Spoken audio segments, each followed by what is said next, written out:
Olá, boa noite, queridos amigos e amigas da Associação Espírita Casa do Caminho. Sejam todos bem-vindos. Sou Onivaldo José da Silva.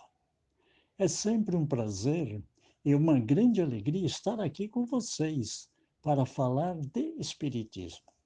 Mas antes de iniciarmos o nosso trabalho, vamos fazer uma prece.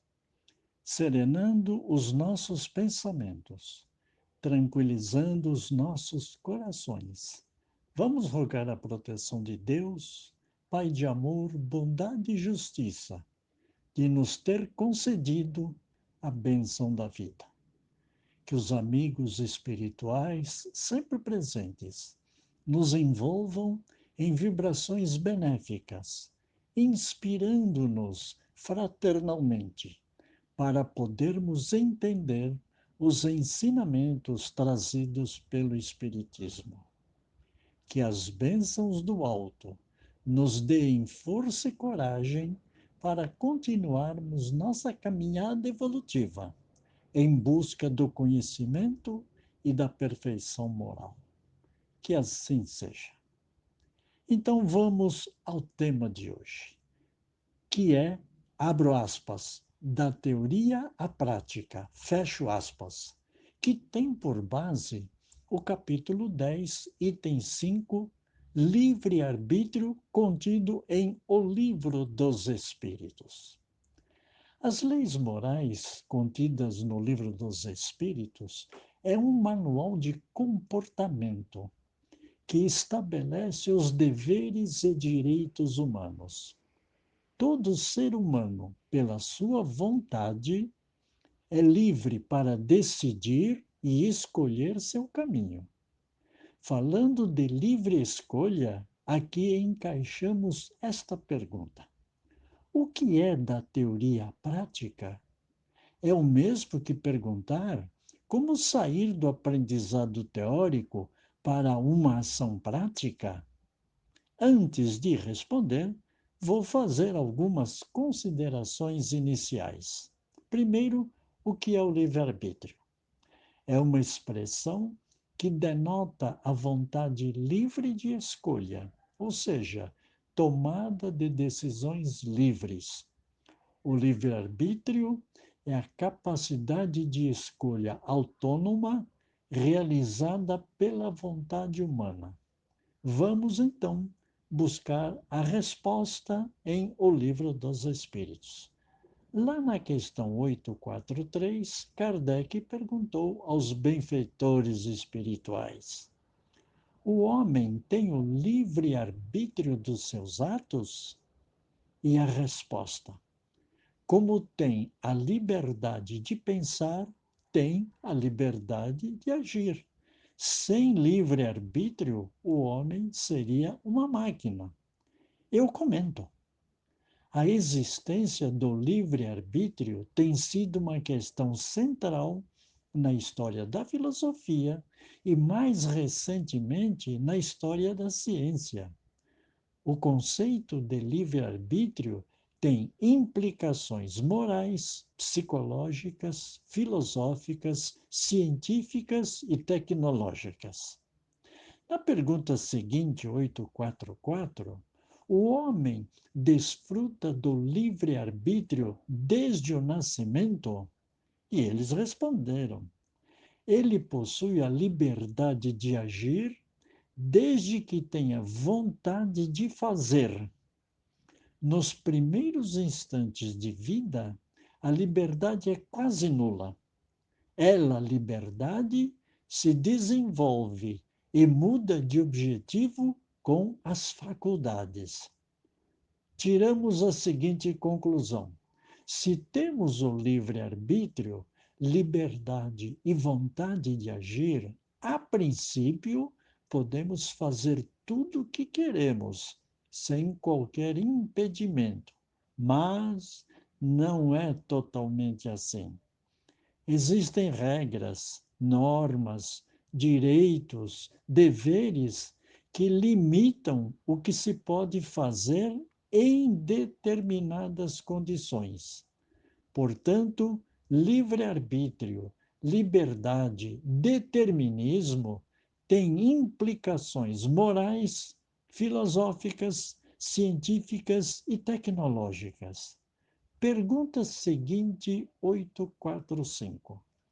As predisposições instintivas que o homem traz ao nascer não são um obstáculo ao exercício do livre-arbítrio? E a resposta: as predisposições instintivas são as do espírito antes da encarnação. Segundo o seu grau de adiantamento, elas podem incitá-lo a atos repreensíveis, no que será secundado pelos espíritos que simpatizem com essas disposições. Mas não há arrastamento irresistível quando se tem a vontade de resistir. Lembrem-se de que querer é poder. Eu comento aqui, as predisposições instintivas são do espírito quando vai reencarnar. E elas são para praticar o bem ou o mal. Agora, ele pode resistir ou não das más influências que o atingem. Na pergunta seguinte, 846, o organismo não influi sobre os atos da vida? E se tem alguma influência, não é com prejuízo do livre-arbítrio? E eles responderam: o espírito é certamente influenciado pela matéria, a qual lhe pode entravar as manifestações. Eis porque, nos mundos em que os corpos são menos materiais que os da Terra, as faculdades se desenvolvem mais livremente. Entretanto, o instrumento, que é o organismo, não dá faculdades ao espírito. De resto, é necessário distinguir aqui as faculdades morais das faculdades intelectuais. Se um homem tem o instinto do assassínio, é indubitavelmente o seu próprio espírito quem o possui e que lhe transmite, não os seus órgãos. Aquele que aniquila o seu pensamento para ocupar-se apenas da matéria, faz-se semelhante ao bruto e ainda pior, porque não pensa mais em se prevenir contra o mal. É nisso que ele se torna faltoso, pois assim age por sua própria vontade. É uma longa resposta e é interessante, porque praticamente significa que o organismo, que é matéria, apenas influencia o espírito, mas não dá faculdades ao espírito. Quem anula seus pensamentos para ceder às influências materiais está nos degraus inferiores da evolução. Vamos à pergunta seguinte, 847. A alteração das faculdades tira do homem o livre-arbítrio? E a resposta: aquele cuja inteligência está perturbada por uma causa qualquer já não é senhor de seu próprio pensamento e, desde então, não tem mais liberdade. Tal alteração é, muitas vezes, uma punição para o espírito que, em anterior existência, pode ter sido vão e orgulhoso e ter feito mau uso de suas faculdades. Pode renascer no corpo de um idiota, como o déspota no corpo de um escravo e o mal rico no corpo de um mendigo. Mas o espírito tem perfeita consciência e sofre com esse constrangimento, do qual tem perfeita consciência. É nisso que está a ação da matéria. Eu, inclusive, comento. Quando a inteligência é perturbada por algum motivo, o homem não é mais senhor do seu pensamento. Logo, não tem mais liberdade de ação. O espírito tem perfeita consciência disto, mas não pode manifestar-se por causa da influência e limitação imposta pela matéria. Continuando, pergunta seguinte 848. A alteração das faculdades intelectuais provocada pela embriaguez desculpa os atos repreensíveis? Uma boa pergunta, pelo menos para a atualidade. E olha a resposta: não, porque a embriaguez é a privação voluntária da razão para satisfazer paixões brutais. Em lugar de uma falta, o ébrio comete duas.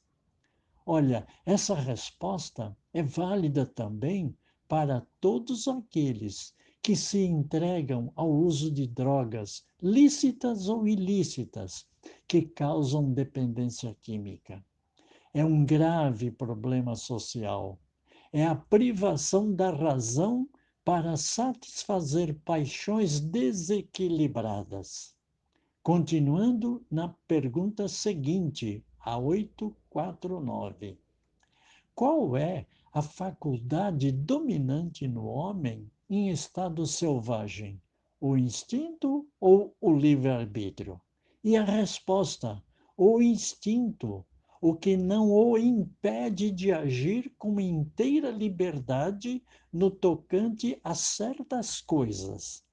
Mas, como a criança, ele aplica essa liberdade às suas necessidades e ela se desenvolve com a inteligência.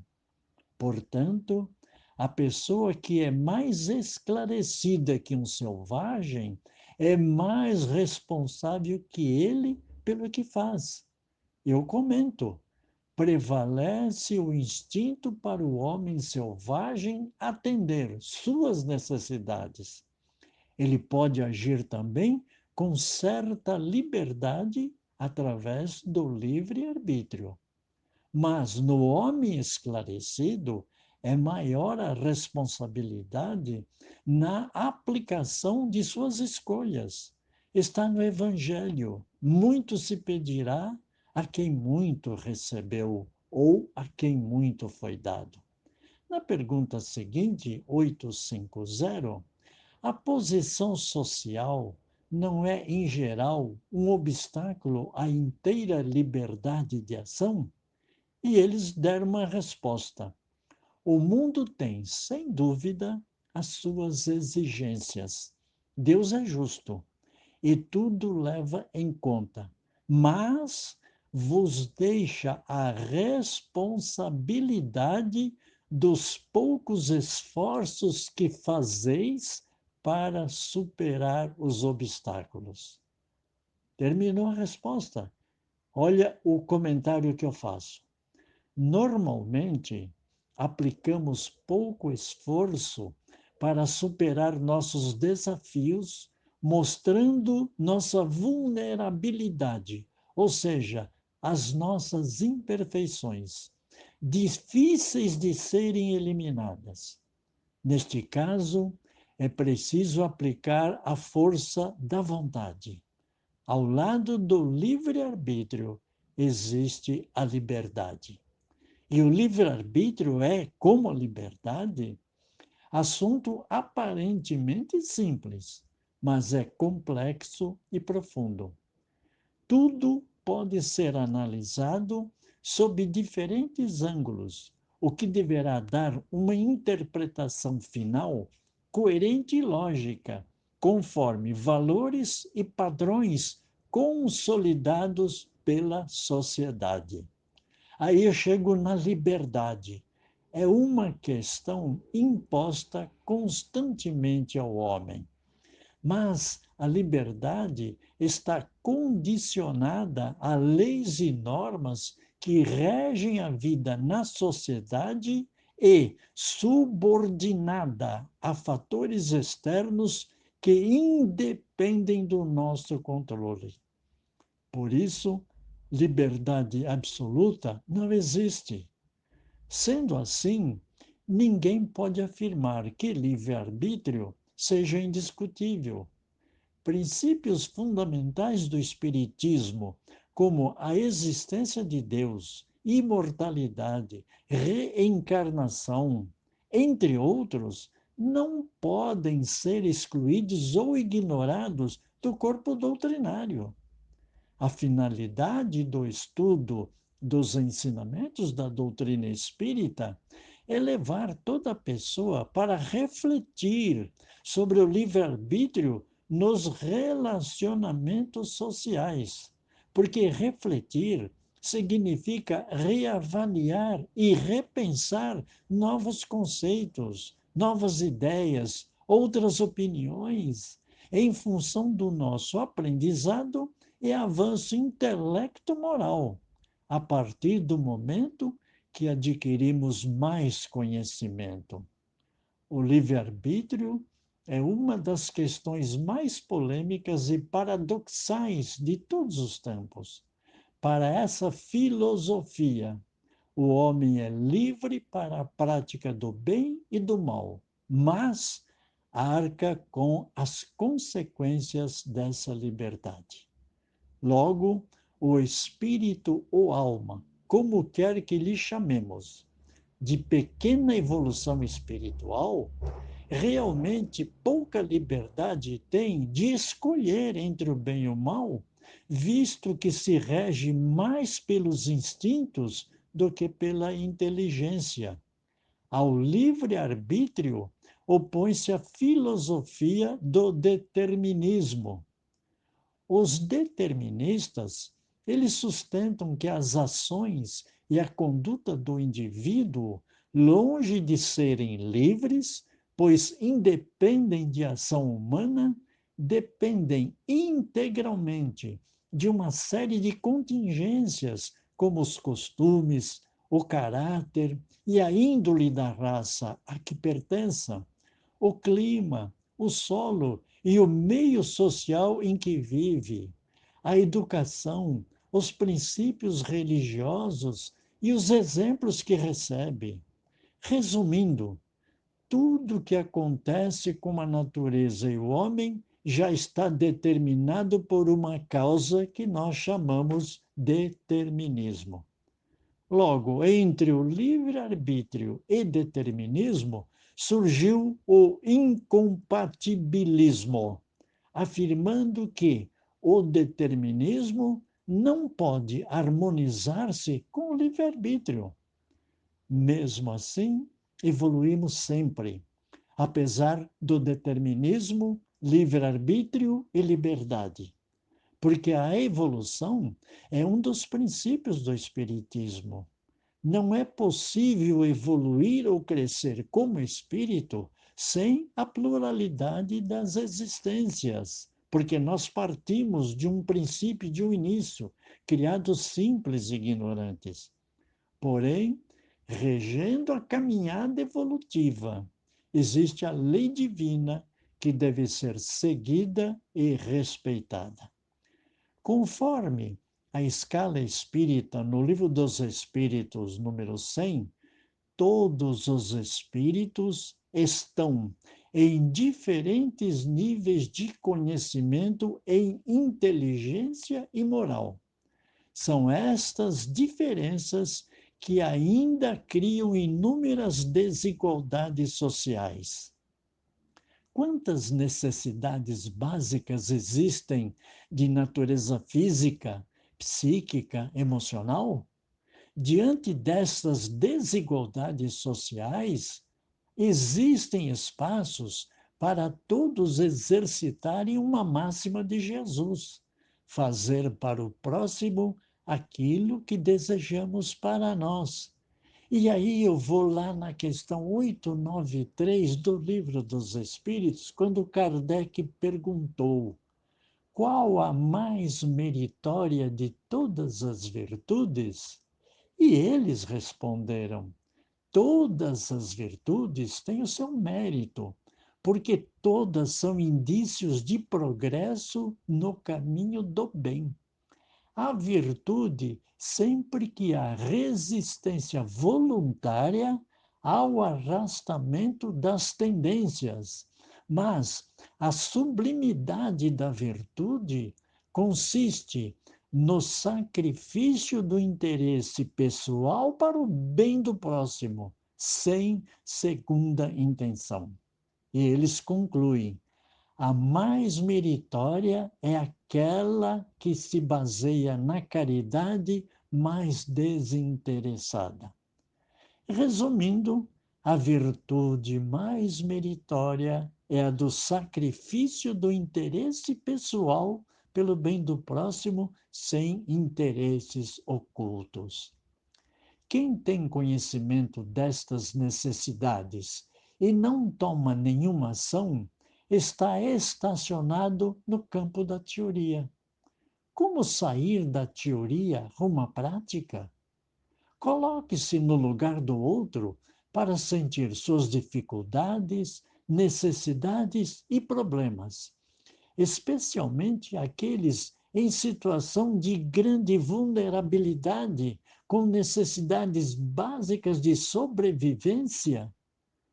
Olhem, fraternidade, solidariedade e caridade são virtudes que nós, inclusive, já comentamos acima, que vão muito além da obrigação social, que é quase sempre ignorada por negligência ou interesses individualistas. Eu coloco aqui entre eles o egoísmo.